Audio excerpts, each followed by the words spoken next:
I was just 10 years old when my brother returned home to spend his final days. It was a bitterly cold January afternoon, and his frail body was marked with deep purple lesions. His skeletal frame bore little resemblance to the vibrant presence I had known, the brother who, despite our significant age gap, always made an effort to be around for the holidays. Tobias would take the train back to New Haven each year, arriving with a pile of gifts that filled our living room with excitement. One evening, he surprised our mother with the Fendi baguette she had always longed to show off at her junior women's club meetings. For my dad, he picked out a George Foreman grill, which soon became the talk of his office. And for me, he brought a creepy crawler's oven, complete with liquid and molds to create tiny creatures. I had spent hours making bugs and monsters, eager to show them off the next time he visited. But that last visit was different. When I came home from school one afternoon, my arms filled with my latest batch of miniature reptiles and amphibians, I rushed to find him, believing my creations would make him smile. My mother stopped me with a grave expression. "You shouldn't, sweetheart," she said softly. Confused, I hesitated. "But I think they'll make Toby happy." Tears welled in her eyes as she dabbed at her face with a handkerchief. "Annie, we talked about this. Toby is very sick. He won't be able to see them now." She broke down completely as my father wrapped an arm around her, guiding her toward the hallway. "Your grandparents are in the living room," he murmured. "Why don't you go sit with them?" For some reason, those words made my mother cry even harder. As they reached the living room, I overheard the hospice nurse say something about not much time left and the death rattle. Once the house grew quiet, the muffled sobs fading into the background, I turned the doorknob to my brother's room as silently as I could, standing just at the threshold. My heart pounded as I took in the sight before me. Toby didn't just resemble a skeleton. His gaunt frame and deteriorating skin made him look eerily like one of the grey aliens I had created in my creepy crawler's oven just weeks earlier.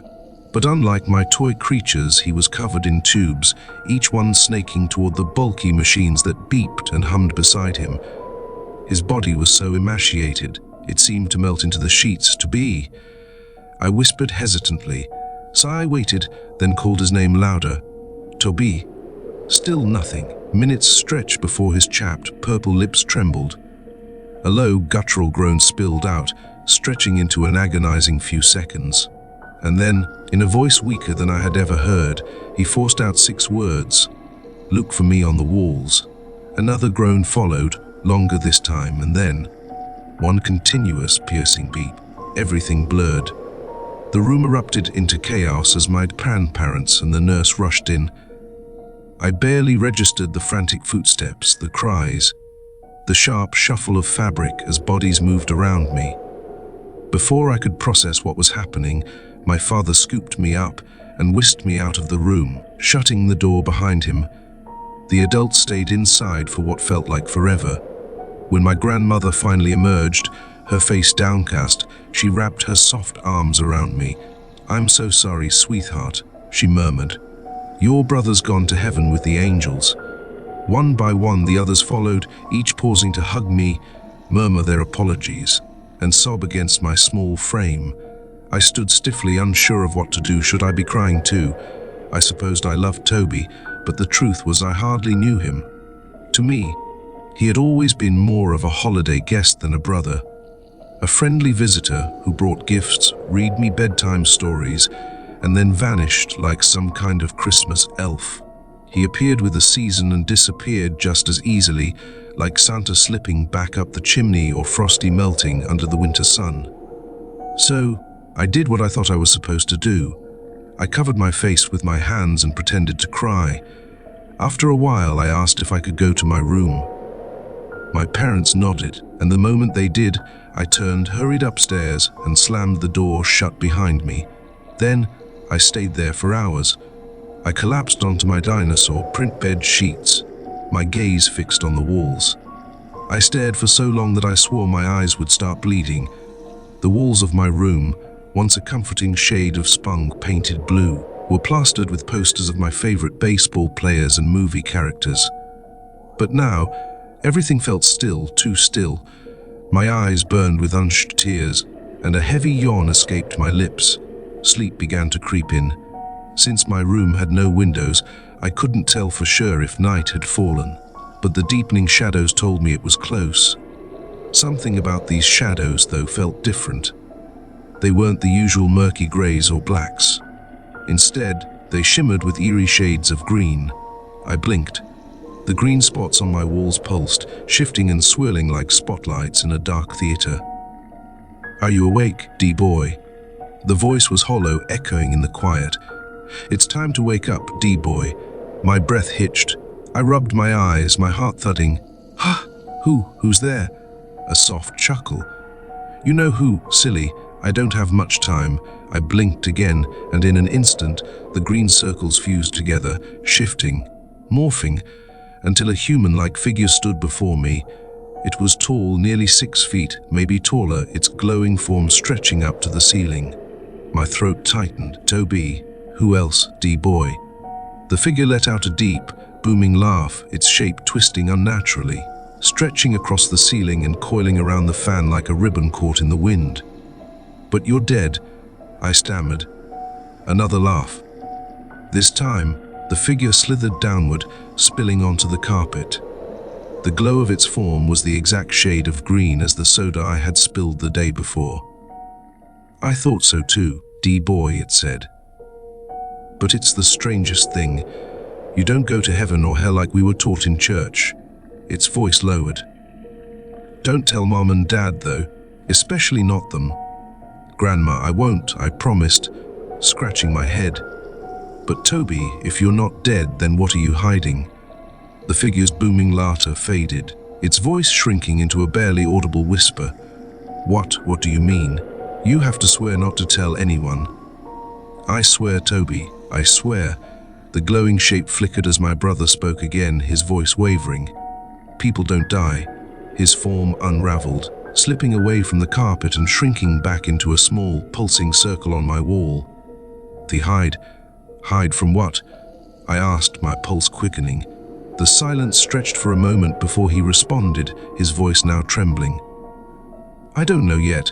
I just know that we're all hiding." As he spoke, dozens of green orbs suddenly emerged, bouncing and shifting across my walls. Some were deep emerald, others a bright, sickly neon.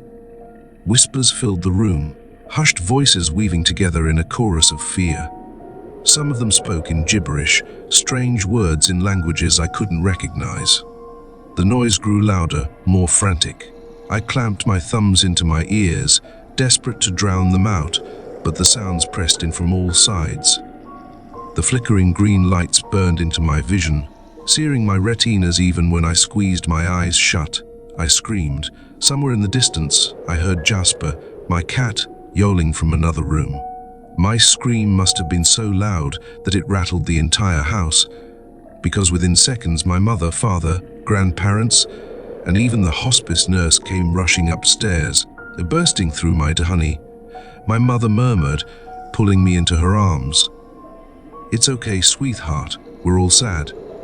I kept screaming, even as the glowing circles vanished, even as the room fell silent, because the echoes of my brother's voice still rang in my ears, as clear as if he were standing right beside me. "People don't die, they hide, and they must never be found." Days passed, then weeks, then months, but the green circles never disappeared. I saw them everywhere, on the sides of buildings, drifting across the screens at the downtown movie theater, hovering along the fence in my backyard. Sometimes they would stretch and shift, molding themselves into the silhouettes of people. Other times, they flickered like faint reflections just beyond my reach. And once, during a sleepover, I saw them outside my tent, morphing into the shapes of falling bats. I clenched my teeth and tried my best not to scream. At first, I tried to ignore them. But when I stopped looking, I started listening. The whispers never truly faded, always hovering at the edge of my awareness, distorted, unintelligible murmurs that meant nothing but still unsettled me. As months blurred into years, I sought help. Therapy seemed like the only way to silence the voices, to erase the glowing circles from my vision. As a college student, my campus therapist believed that these lingering figures and hushed murmurs were manifestations of my unresolved grief. He assured me, time and time again, that death was final. People didn't hide, they truly passed on. One day, he took me to the local morgue, which his cousin owned. He led me past the sterile walls and cold metal tables, where bodies lay shrouded under sheets. For the first time, I stood before death itself. I had never seen my brother's body after he died, but now, staring at an old woman's lifeless form and a frail man who reminded me too much of Toby, I finally understood. Death wasn't something mysterious. It was just another part of life. Even after graduation, I kept in touch with my therapist. With each passing day, the whispers grew quieter, the green shapes faded. For the first time in what felt like forever, I could truly hear the world around me. The rustling of leaves in the wind, the distant shouts of children on a playground, the comforting hum of life carrying on. And then there was Julia. I took her to a local Starbucks for our first date, and it was there, over cups of overpriced coffee, that I fell in love with the sound of her laughter. The way it bubbled up so effortlessly, spilling into our silly conversations, made me realize how much I had missed the simple joy of living. Life gave me countless beautiful sounds after that. The deep, resonant chimes of church bells on my wedding day, the first cries of my son, Jack, as I held him in my arms. The echoes of our laughter filled our home, our days, our hearts. I had finally learned to embrace the lights and sounds of my life. Until the day I started coughing. It was just another ordinary morning. My wife had taken Jack to daycare while I sat in my home office, typing the latest draft of an article. But then, a sudden pressure built in my chest, a deep, overwhelming urge that clawed its way up my throat. I tried to ignore it, but the coughing wouldn't stop. I couldn't hold it back any longer. A violent cough tore through me, so forceful that I doubled over my desk. The sudden convulsion sent my coffee mug flying, but I barely noticed, because in the next instant, a warm, metallic taste filled my mouth. Then, blood. It splattered across my keyboard, dripping from my lips onto the floor in thick, crimson streaks. A deep shiver ran through me as more blood poured from my mouth, my body racked with tremors. Panicked, I fumbled for my phone, my fingers slick with red as I desperately dialed 911. My chest heaved, my vision swam, and as the convulsions continued, I could feel my strength slipping away. I collapsed onto the floor, the receiver clutched in my trembling hand. 911, what's your emergency? I struggled to speak. My throat burned, raw from the blood I had just expelled. With the last bit of energy I had, I dragged myself toward the phone. I threw up a lot of blood, I rasped. My voice barely more than a whisper. A beat of silence, then. Well, I'm sorry to hear that, sir. Something in the dispatcher's tone shifted. The crisp professionalism was gone. A few long moments passed before she spoke again, but this time her voice was different, muffled. Hello, are you still there? A static-filled pause, then, in a slow, eerie drawl, she added, You better start thinking about a good place to hide. Laughter, deep guttural, unnatural, spilled through the receiver, twisting in my ears like something inhuman. My breath hitched as a swarm of glowing green circles flickered to life around me, their shapes pulsing, multiplying. I wanted to scream, but my body refused to move.